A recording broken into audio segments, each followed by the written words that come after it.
Singapore-style Teochew Bak Kut Teh is the easiest local food to make. You don't have to pay $10 at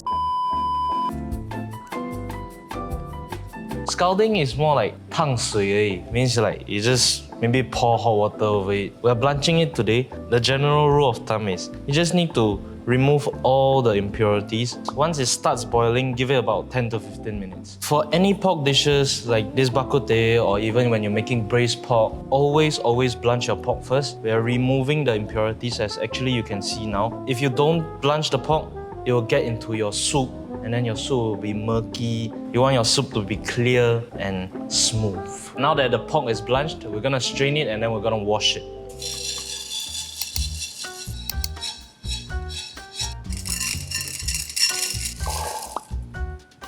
Yes, you're right. Keeping the skin on makes the garlic more fragrant, and it also helps to retain the shape. Later, when you eat the bak kut teh, the bulb still hold one. But I don't like. Actually, my intention was to put it in a spice bag. I like my bak kut teh soups to be completely clear.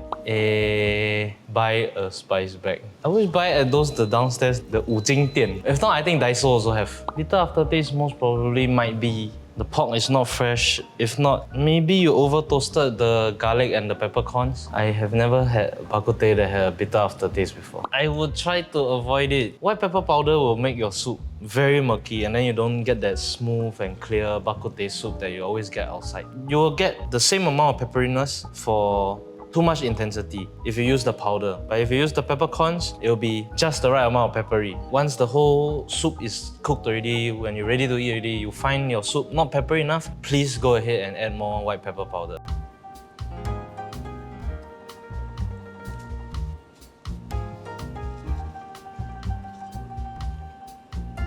I always use Knorr chicken powder. It's the most convenient, and honestly it does taste good. It does make everything better. If you don't want to use chicken powder, you can use either soy sauce or mushroom powder. Cover and let it simmer for about 1.5 hours on low heat. If you don't have 2 hours, then I have a shortcut for you. The 30 minutes method, of course. I have the beef with a pressure cooker. I also have a couple of packed bak kut teh. They never sponsor me, but then A1 is actually my favorite. My second favorite is Song Fa Bak Kut Teh. But I feel like Song Fa one, right? They ask you to add a bit of soy sauce, so it's a bit different from the classic Singapore Teochew Bak Kut Teh.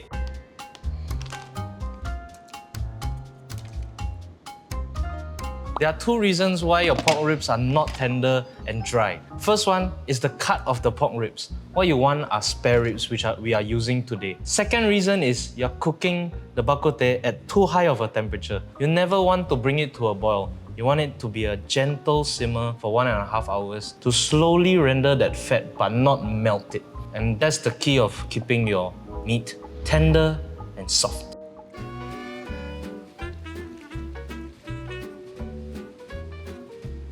Already you can see the pork got a difference in color. This one looks gently poached. This one looks a bit slightly darker, maybe a bit dry.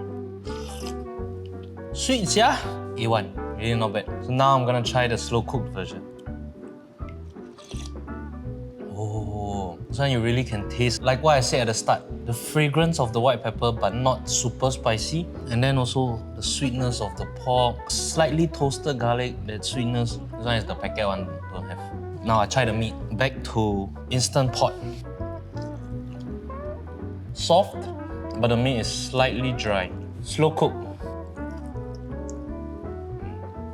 Tender, still slightly juicy in the middle. Some of the fat is still intact, not fully melted. I think that's why it's still very moist compared to the Instant Pot one. Conclusion is, both are good in its own ways. It's just see whether you want to save time, you want convenience, or you want it to be more tender, more xiang. But honestly, the original recipe is so easy. Please just make it lah. Today we make Singapore-style bak kut teh. But if you want to learn how to make Malaysian-style herbal bak kut teh, it will be here somewhere.